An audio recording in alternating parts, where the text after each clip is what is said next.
Cách làm bờ Light Box Baby Tree phiên bản Noel phần 2. Phần trước mình có cách làm hộp rồi á. Nếu cậu muốn coi cách làm hộp thì coi tiếp phần 1 nha. Còn phần này mình sẽ chỉ làm CQC nhé.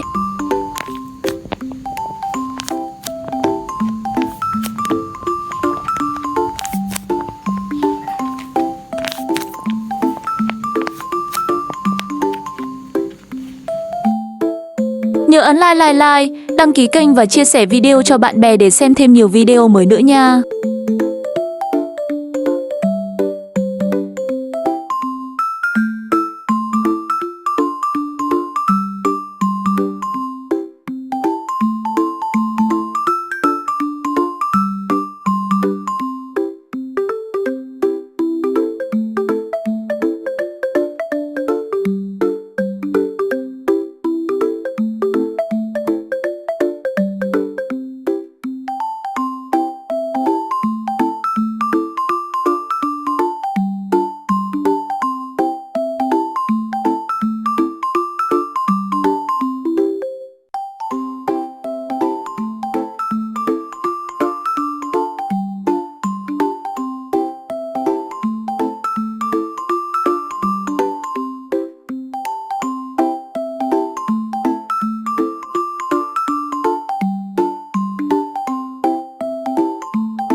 Khi cắt thì cậu nhớ gấp đôi mảnh giấy lại để lấy thêm phần sau nữa nha.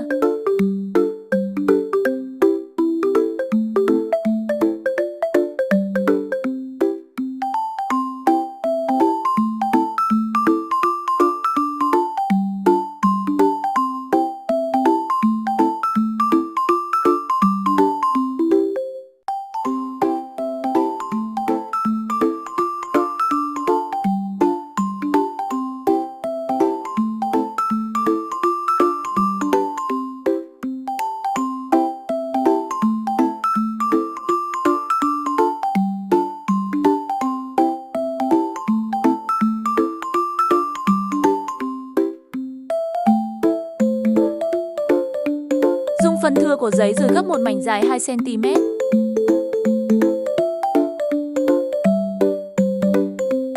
Dùng dao dọc giấy hoặc kéo cắt ra.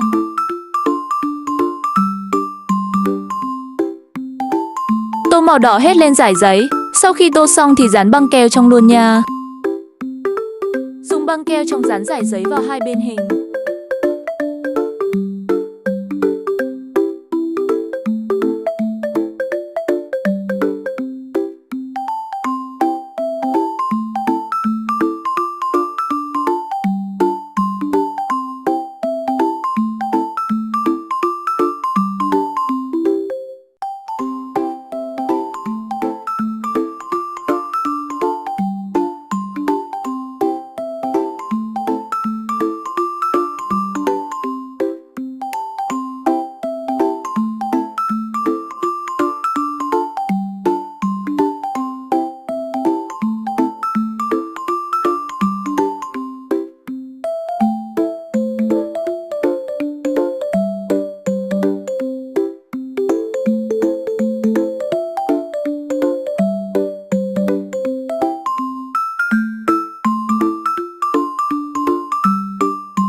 Dán dải giấy xung quanh viền như thế này cho đến hết.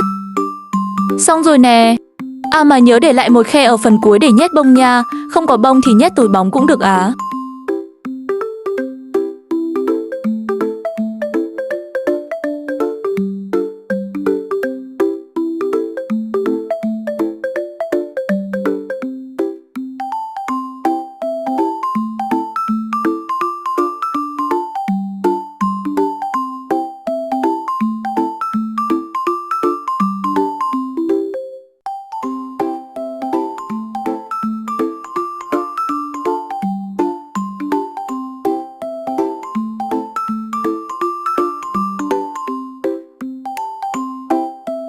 Sau khi nhét bông xong rồi thì dán cố định hết lại bằng băng keo trong nha.